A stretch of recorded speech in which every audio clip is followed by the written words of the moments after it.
Picture a forest unlike anything alive today. No birds calling overhead, no rustling leaves in a canopy, just silence, broken by wind moving through a landscape that looks like something a fever dream might produce. And rising from the ground, stretching up 8 meters into the gray Devonian sky, are massive columns of twisted wood. Not trees, not cacti, not anything with a name you would recognize from a nature documentary. They were fungi, towering, ancient, and stranger than almost anything evolution has ever produced. And for about 130 million years, they were the tallest living things on Earth. This is the story of Prototaxites, the 24-foot-tall prehistoric mushroom that dominated the planet, confused scientists for over a century, and then vanished so completely that most people have never heard its name.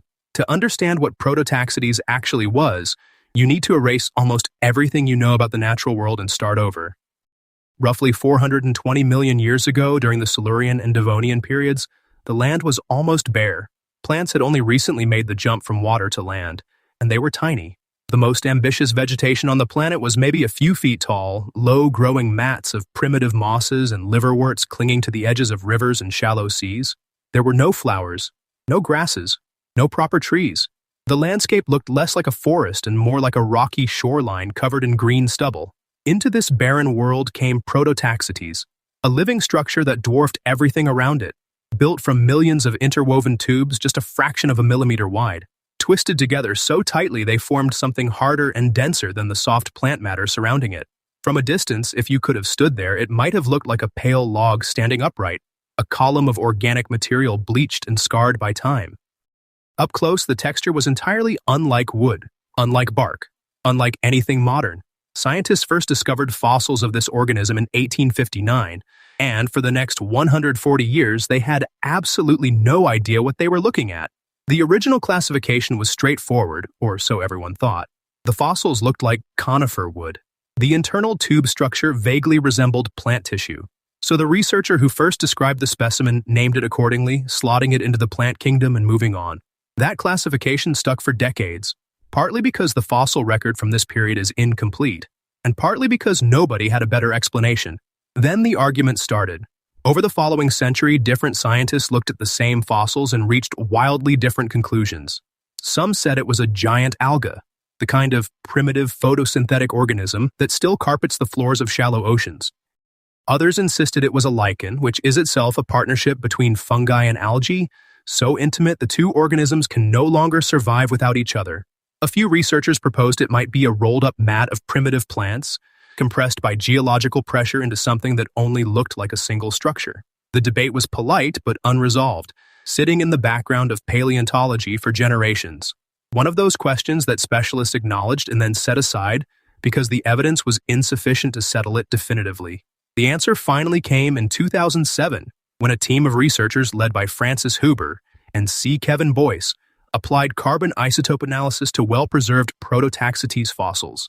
The technique works by measuring the ratios of different carbon atoms locked inside organic material. Plants pull carbon from the atmosphere through photosynthesis, which leaves a very specific chemical signature. Fungi get their carbon by absorbing it from the organic matter they decompose, which produces a completely different signature. When the team ran the analysis, the results were unambiguous. Prototaxites was not a plant. It was a fungus, an enormous, column-forming, landscape-dominating fungus. And suddenly, every strange feature that had resisted explanation for over a century made perfect sense. Fungi do not photosynthesize.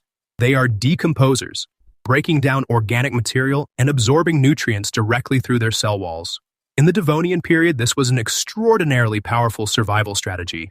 The first land plants were dying constantly, leaving behind tough organic compounds called lignin that almost nothing else could break down. Prototaxites could. It had access to a food source that other organisms could not touch, and it exploited that advantage to a degree that seems almost impossible from our modern perspective. The columns could reach 8 meters tall and nearly a meter wide at the base. To put that in context, the tallest plants alive at the same time were somewhere between half a meter and a meter in height. Prototaxites was not just the biggest organism on land. It was bigger than everything else combined in terms of vertical reach. For tens of millions of years, if something wanted to cast a shadow across the Devonian landscape, it was probably a fungus. What did these structures actually look like from the outside? This is where paleontology gets humbling. because the fossil record preserves the internal structure beautifully but gives us almost nothing about the surface. We know the tubes that made up the body were interwoven in complex patterns, forming a dense core surrounded by slightly different arrangements near the outer edge. We know the organism could reach extraordinary sizes without collapsing under its own weight, which implies the internal architecture was mechanically sophisticated. Beyond that, the details dissolve. The color, the texture of the surface, whether it had any kind of visible reproductive structures projecting from it, all of that is gone. We have the skeleton but not the skin. What ended them is, in some ways, a more interesting question than what they were. Prototaxites disappears from the fossil record around 350 million years ago, right at the transition into the late Devonian period. Trees arrived. Actual trees, with deep root systems and tall trunks and canopies that could spread and compete for light. The first true forests appeared during the Devonian period, and they changed everything about the chemistry of the soil, the distribution of organic matter, and the competitive landscape for organisms that depended on decomposing plant material. The dead plant matter available to prototaxites would have shifted dramatically in both chemistry and location. The open, low-growing landscapes where these fungal columns had thrived for over 100 million years were gradually replaced by closed canopy forest, a completely different ecological regime that may simply have had no place for organisms shaped the way Prototaxites was shaped. There is also the possibility that the arrival of more sophisticated decomposers played a role. As the Devonian progressed, other fungi and early invertebrates were developing better tools for breaking down the increasingly complex organic compounds that new plant species were producing. The exclusive access to difficult food sources that had made Prototaxites so successful may have eroded as competition arrived from multiple directions simultaneously. Not a single catastrophic event. A slow shrinking of the niche until the niche itself ceased to exist. What is remarkable sitting at this distance of hundreds of millions of years is how complete the dominance was and how complete the disappearance was. For most of the time that complex life has existed on land, the tallest thing standing was a fungus. Not a tree, not a palm, not a fern. A fungus. The entire era of towering ancient trees that we associate with prehistoric landscapes, the coal forests and the cycads and the early conifers, all of that came after. Prototaxites predates it all and dwarfed everything contemporary with it. The fossil columns still exist, scattered across sites in North America, Europe, Saudi Arabia, and Egypt. You can hold a cross-section of one in your hands and look directly into the interwoven tubes that built something taller than a 2-story building, constructed from biology rather than cells designed for height, in a world that had not yet figured out how to make a tree. The planet tried a version of forest before forests existed. It built them out of fungi in the silence before birdsong, in the gray light of a sky that had not yet learned to hold leaves.